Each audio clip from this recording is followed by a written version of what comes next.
To wannan kuma wasiƙa take cewa assalamu alaikum, ne muku fatan alheri da fatan kuna lafiya. To ni dai wasiƙa ta ina so da Allah a bani shawara, masu sauraro ma su shigo su bani shawara.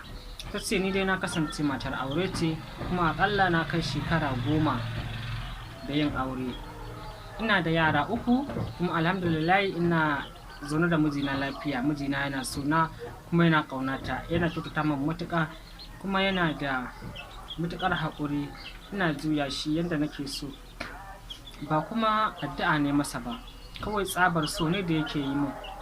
To ga inda matsalar take ta jama'a, take hadda rantsuwa take cewa ta kamu da wani saurayin na ƙanin ƙawarta, take son sa, tana matuƙar ƙaunarsa. Ina matuƙar son gayan kuma gashi na girme shi.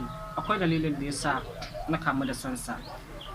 Abin da yasa na kamu da son sa shine na farko ya iya gayu, ya iya tsafta, ga iya kalaman soyayya, ga kyau, ga nutsuwa, ga hankali da kuma kulawa. Gaskiya maganar yanzu bana son mijina a raina, kawai dai ina dannewa ne, amma wallahi na rasa yadda zan yi. Kullum a cikin tunanin wancan ɗin nake. Na kasa cire son sa a cikin zuciyata. Na rasa yadda zan yi saboda tsananin son sa da nake yi.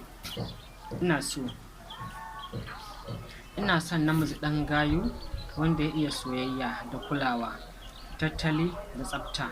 To shi kuma mijina ta inda ya gaza kenan. To kun ji ba baya yi mata. To don Allah tana so 'yan uwa a bata shawara, masu sauraro ma su bata shawara. To wannan kenan, ku ci gaba da kasancewa tare da mu, muna tare da kuma da yadda Allah cikin wani tunan. Sai an jima.